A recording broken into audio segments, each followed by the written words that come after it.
Yeah, part in Jordan, te part in them can part of the chocolate. Roger Kukwiko, Charak, living in urban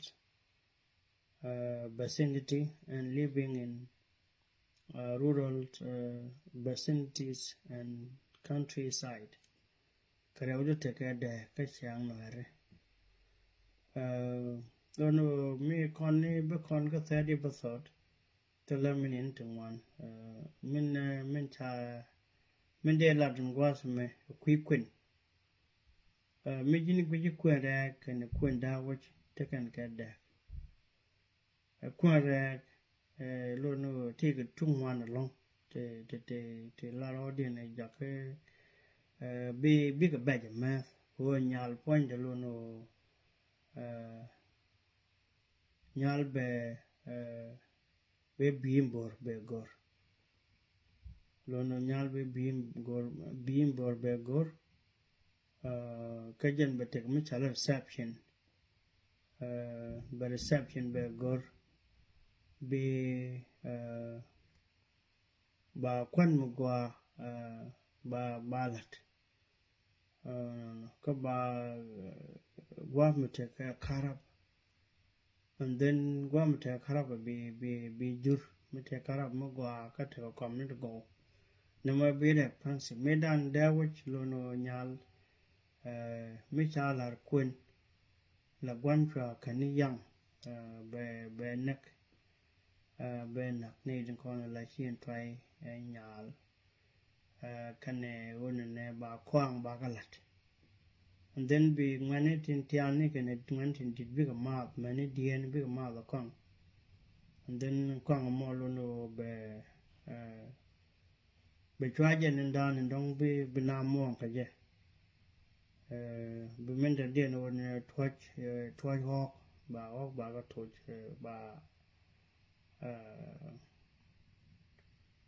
ba tin chali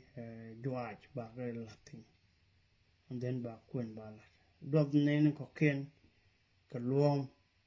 kane tancho nyet dunien try lat kan chan jaran tong bu dunien try ngar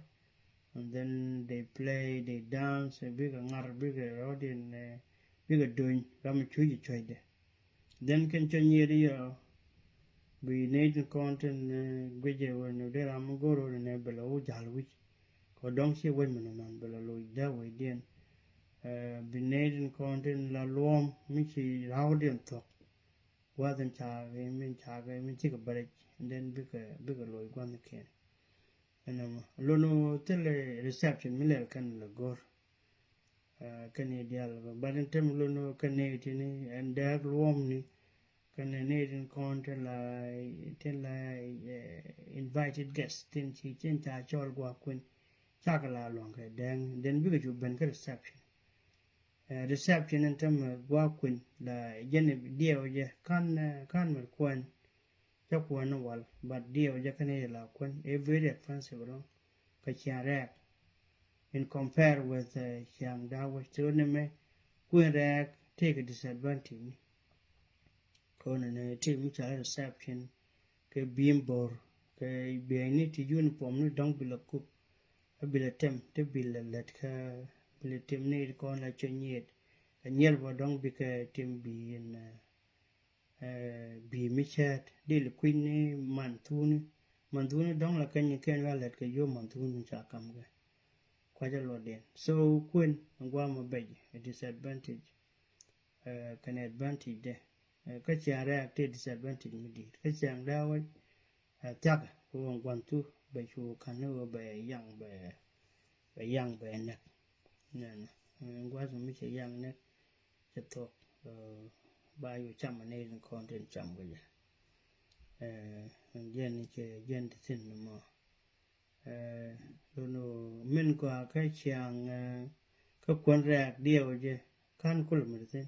điều chứ đặc điện và chàng đau chứ quân đây con này là thì cái chàng đau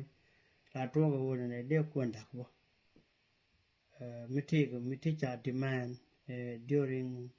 a negotiation các kan cái là fulfill cha cái đẻ chế nhưng ra cái trong mà đa chứ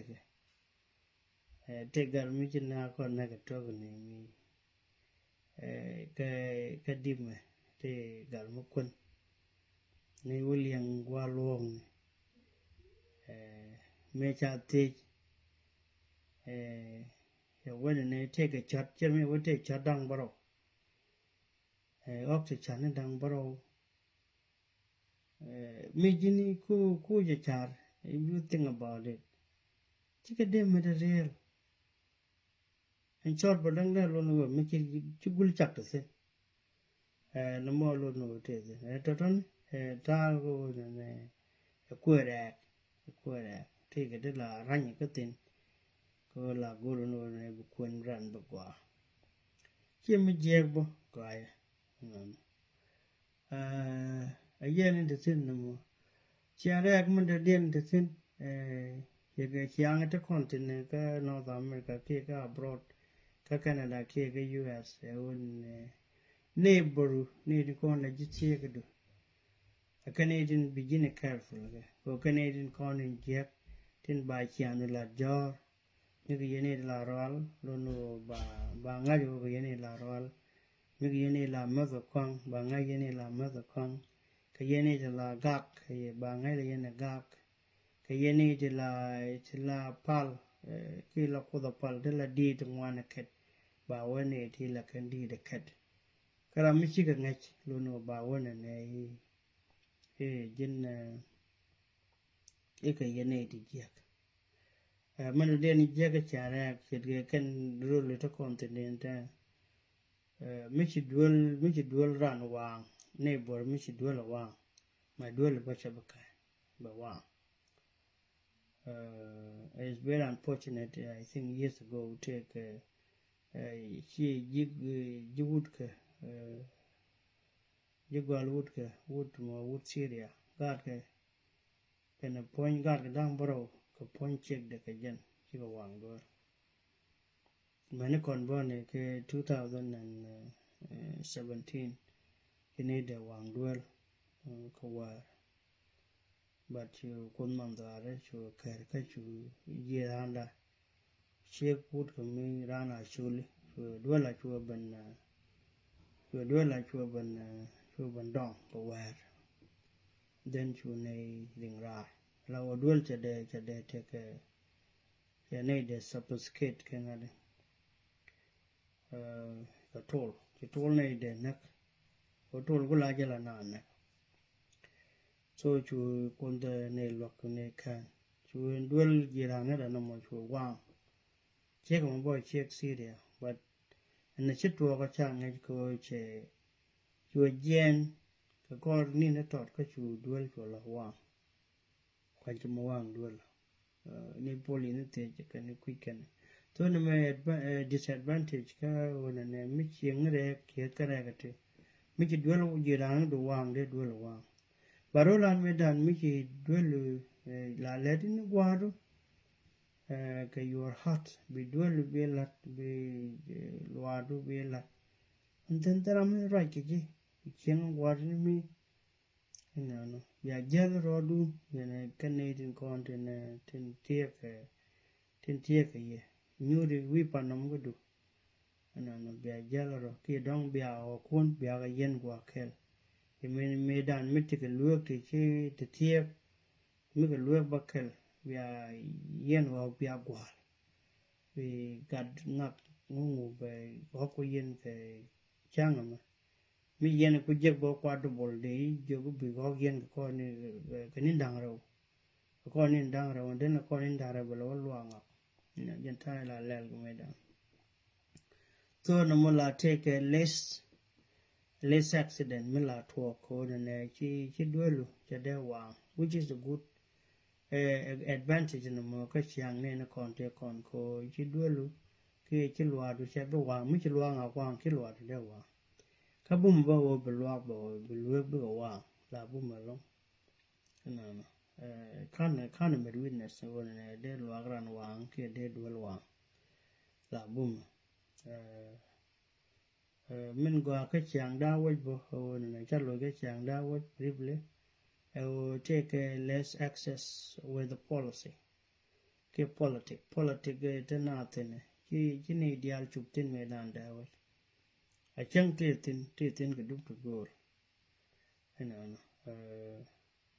agat lo no kan they were well disciplined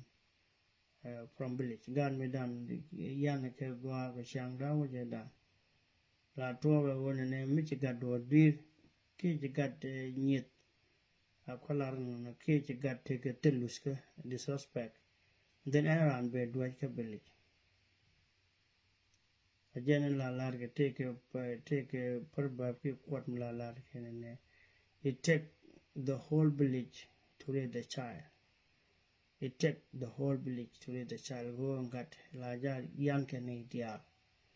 take one which I just didn't let me jack, but here me either ben no ki mani ki bedwe. Lono disadvantage cái chàng đau je dan o telekon ngade telekon ga cholo we rom ke toilet ni te kon telek. So you are much pin take a pew and then be pew big ngade big west we can ke jak work everywhere de ga na mo jwe na mo je ka chang đau ko cha tere na control ke ngade ke west and no de plot mi piu ban be tin jet baganang ra from bad tradition the cultural practice such as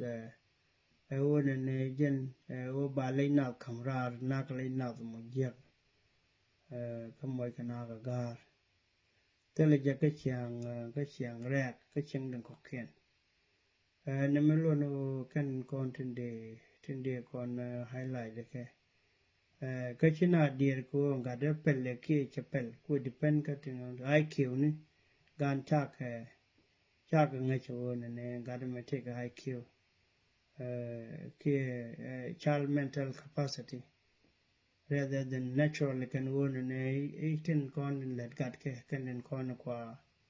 tin qua gạt ngay cái cô gặp được mấy pel cha chuyện nào đi cô gặp được mấy cái intelligent quotient me nindi ki vide ki ngane de ni ne di lono la dia woni je kadum pele natural which is good but ke chere dia na ko ne gadum pele ne ka tan da pa gadum tem da pa gad ka hospital la ya yu go gadum me ngaje ngwa ba we gadum me che tene ne tidela kan ka ngach ke ne kon la gynecologist ke nesni till kan kalat lunu kon sian dan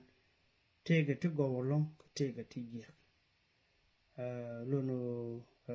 we book Michelle